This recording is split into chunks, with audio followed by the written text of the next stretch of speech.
साथियों नमस्कार। इस वक्त आप देख रहे हैं इंडियन न्यूज डे। गंगोत्री से चलने वाली यही शिवरंजनी तिवारी जी हैं। एमबीबीएस की पढ़ाई करने वाली और बागेश्वर धाम से शादी की तमन्ना लेकर और मन ही मन उनसे अपने आप को पति उनको मान लेने वाली यही शिवरंजनी तिवारी जी और विश्व के सबसे बड़े दीपक के पास मेरे पास मौजूद हैं। तो आपने जो कलश यात्रा लेके चला था सर पे बागेश्वर धाम से, क्या तमन्ना किया था? आपको तो पता ही है कि मेरे मन में क्या चलता है। सारे न्यूज को पता है, पूरी दुनिया को पता चलता है कि मैंने कलश यात्रा क्यों की, सभी को पता है। किशोरी का भी नाम आता है ना, तो उसमें एक शिवरंजनी भी आती है जो उनकी आपके लिए तमन्ना था कि आपने कलश यात्रा शुरू कर दी थी उसके लिए। अब देखिए मतलब गंगोत्री से लेकर बागेश्वर धाम तक क्यों, मतलब क्या रीजन था, वो चीजें मुझे बताना है आज। अच्छा ठीक है। क्योंकि गोरखपुर में एक बरहलगंज क्षेत्र है जो बागेश्वर धाम सरकार की, धीरेन्द्र शास्त्री की, वहाँ पे एक कथा हो रही है। हमने वहाँ का खबर अभी मैंने गया है, क्योंकि बहुत भीड़ होती है, उनको भीड़ को संभालने के लिए लगभग हजारों की पुलिस प्रशासन का सहयोग लेना पड़ता है। फिर एक आम शिवरंजनी को कैसे वो मतलब एक्सेप्ट करेंगे? अभी तो कुछ बात हुई ही नहीं है ना, सब न्यूज में सब आप ही लोगों ने हवा बना के रखी। तो आपने खुद कहा ना कि मैंने कलश लेके चल रहा हूँ, मैं उनसे शादी करेंगे। मैंने ऐसा कहा है तो मुझे ही बता देना, मैंने ऐसा कहाँ कहा है। तमाम बड़े नेशनल चैनलों पर आपको देखेंगे। शादी आप लोगों ने करवाई है, मैंने कहीं कुछ नहीं कहा है, और वो रोज ही मेरी शादी होती रहती है, आप लोग करवाते रहते हैं, उसमें कोई बहुत बड़ी बात। बस समय का थोड़ा सा इंतजार करिए तो पक्का ठोस सबूत भी दे देंगे। मतलब क्या कुछ गुपचुप में बातचीत हुआ था धीरेन्द्र शास्त्री से? आपको पता है? नहीं, आप तो बताएंगे ना। अब देखिए, हर बात ना मीडिया में नहीं बताई जाती है, तो आप अपने पूरे सोर्स लगाइए। तो आप में शिवरंजनी जी ये कहा जाए तो आप विश्व के सबसे बड़े दीपक के पास मौजूद हैं, तो यहाँ से क्या प्रण लेके जाती हैं? क्या सच में बागेश्वर धाम आपको मिल जाएंगे? क्या तमन्ना है यहाँ से, क्या मतलब वो प्रण लेती हैं? फिलहाल मैं जिस जगह पे खड़ी हूँ यहाँ पर मेरी केवल एक ही तमन्ना है कि मैं जाके एक बार, जिसके लिए मैं इतने सब छुट्टियाँ ले लेके आई हूँ। एमबीबीएस की पढ़ाई आसान नहीं होती है, छुट्टियाँ मिलना भी आसान नहीं होता, हर कोई जानता है। तो जिस चीज़ के लिए मैं यहाँ आई हूँ उसको तो मैं पूरा करके जाऊँगी, रामलला के दर्शन करके ही जाऊँगी। और जो लाखों लोगों का सपना था उसके लिए मैं देखने के लिए अपनी आंखों से, क्योंकि बेचारे वो तो चले गए, उनके लिए भावपूर्ण श्रद्धांजलि दे सकते हैं, लेकिन मुझे ये अवसर मिला है कि मैं यहाँ आके अपनी आंखों से देख सकूँ। तो बस मेरा फिलहाल तो यहाँ पे यही सपना, और इस दीपक के पास में खड़े होकर मैं यही प्रार्थना करूंगी कि मुझे एक बार बस रामलला के दर्शन हो जाए। मेरा शुभकामना भी है कि जो आपके अंदर चल रहा है वो पूर्ण हो।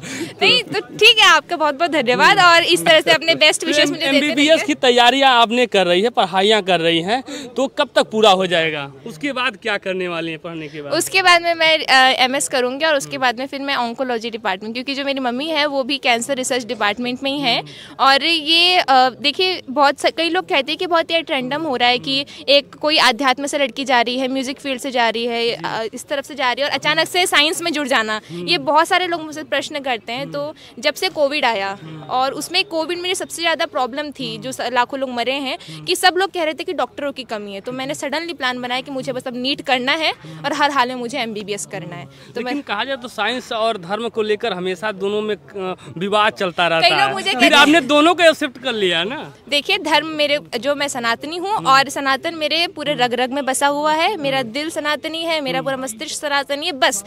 लेकिन एक आज के समय में कहते हैं ना कि पढ़ा लिखा व्यक्ति को बहुत ज़्यादा वैल्यू मिल जाती है, और कहीं कहीं अगर थोड़ी सी पढ़ाई से कमजोर रहे तो उसको वो भाव नहीं मिल पाता है। तो मैं ये उस नजरिए से नहीं देखते हैं। नहीं, हाँ, तो मैं ये देश को संदेश देना चाहती हूँ कि हर एक सनातनी, हर एक डॉक्टर, चाहे वो कुछ भी रहे, जो भी दिखे, लेकिन जो उसका दिल होता है और उसका जो प्रोफेशनल होता है, जिसको पर्सनल और प्रोफेशनल कह सकते हैं, वो सिर्फ उसका एक ही होता है। प्रोफेशन से भले मैं डॉक्टर हूँ, लेकिन मेरा दिल तो हमेशा सनातन के लिए ना। आने वाले भविष्य में शुभकामना है आप डॉक्टर बन जाइए। क्या गरीबों के लिए क्या करने वाली? फ्री में इलाज होगा कि मतलब शुल्क भी लेगी? अच्छा, क्योंकि बागेश्वर धाम सरकार जो है वो निःशुल्क भोजन भी कराता है। अभी हम लोग जहाँ रहते हैं, हरिद्वार में रहते हैं, हम लोग वहाँ पे विशेष पर्वों में, और जब भी मुझे समय मिल पाता है, गंगा के घाट में, हर की पौड़ी में, हम लोग ऐसे कई लोगों को भोजन करवाते हैं। जब और हम लोग ना बाहर से नहीं करवाते, मैं खुद बनाती हूँ, ज़्यादा तो नहीं आता बनाना, लेकिन जो भी मुझसे सेवा हो पाती हम लोग करते रहते हैं। इवन जब भी मेरा जन्मदिवस होता है, उस दिन मैं जाके, जितने लोग होते हैं, 500, 1000, 2000, चाहे जितने भी हों, उनके लिए मैं अपने हाथ से खीर या कुछ बना के ले जाती हूँ। और इवन जो एम्स ऋषिकेश है, वहाँ पे बैराज कैंप है, तो आप सभी लोगों ने सुना होगा, मार्कंडेय तेल सबसे ज़्यादा विवादित रहा है। घुटना, कमर, गठियावाद, जोड़ों का दर्द सब ठीक हो जाता है उससे, तो हम उसका निःशुल्क कैंप लगवाते हैं वहाँ पे। तो वहीं पर बैराज कैंप में तो जितने भी विकलांग लोग आते हैं और अनाथ लोग आते हैं, तो उन सबको हम लोग निःशुल्क ही देते हैं। मतलब आप निःशुल्क चलता रहेगा, अनवरत चलता रहेगा, जैसे ही आपको जितनी मेरी सामर्थ्य होगी उतना मैं निःशुल्क करूंगी। लेकिन यहाँ अयोध्या में है और प्रभु श्री राम का दर्शन करने के लिए आप आई हैं, तो इतनी भीड़ है और 11,000 वीआईपी में भी वीआईपी आ रहे हैं, तो उन वीआईपी में आप कैसी जगह बना पाएंगी? तो ना तो मुझे इनविटेशन की ज़रूरत है, ना मुझे वीआईपी पास या कुछ, मुझे ज़रूरत ही नहीं है। मुझे मेरे राम जी के दर्शन एन केन प्रकारेण होना चाहिए, जिसके लिए मैं यहाँ आई हूँ। और बस जब इतनी श्रद्धा होती है ना, तो भगवान खुद बुला लेते हैं। लोगों को क्या संदेश देंगी? जिस तरीके से यहाँ पे तमाम 108 फीट का अगरबत्ती आया, 300 फीट का दीपक है, तमाम कुंटल लड्डू भी बन रहा है, निःशुल्क बट रहा है, और हर मंदिरों पे निःशुल्क भोजन चल रहा है।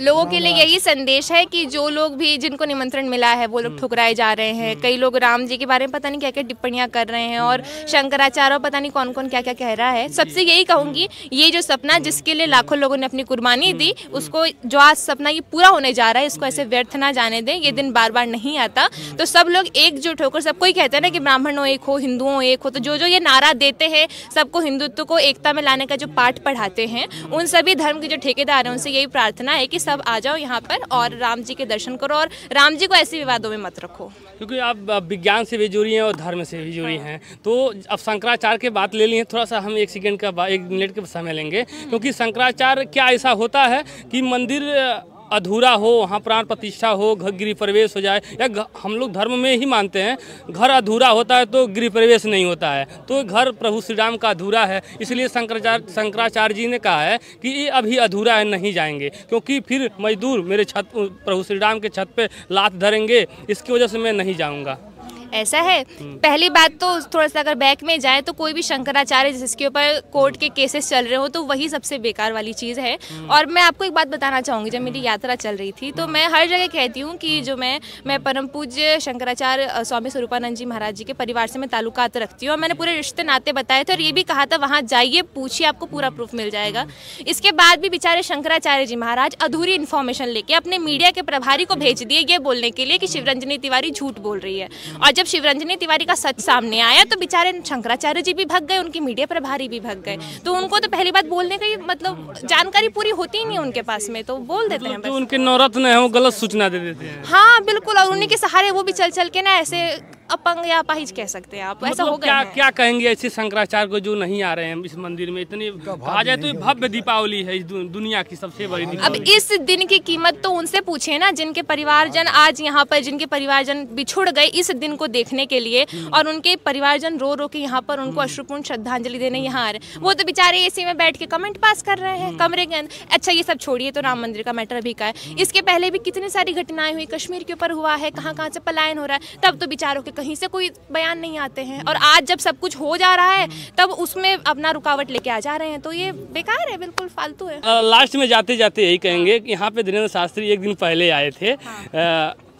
मैं कहूँ तो जगत गुरु के पास जी आए थे, वहाँ पे कथा चल रहा था, तो आप मुलाकात करते नहीं हुआ? आप क्या चाहते हैं, हम आपको प्रूफ दे ला के कि देखो हम मिलने गए थे, देखो हमारे साथ प्रूफ दे? अब क्या चाहते हैं? ऐसा कुछ नहीं है। हम क्यों बताएं? क्यों बताएं? हमारा मन नहीं यही बताने का, थोड़ी बहुत पर्सनल भी होती है ना, थोड़ा रुकिए, धैर्य रखिए। यानी संतोष करिए। और शिवरंजनी तिवारी जी हैं, और बागेश्वर धाम के मैं कहूँ तो इनका भी बहुत ज़बरदस्त चर्चा हुआ था शादी को लेकर, और जया किशोरी का भी चर्चा हुआ था शादी। अब शादी जया किशोरी के साथ होती है कि शिवरंजनी के साथ होती है, अब देखना ये है अब शादी किसके साथ होगी। फिर मिलेंगे नए खबर के साथ। जय हिंद, जय भारत।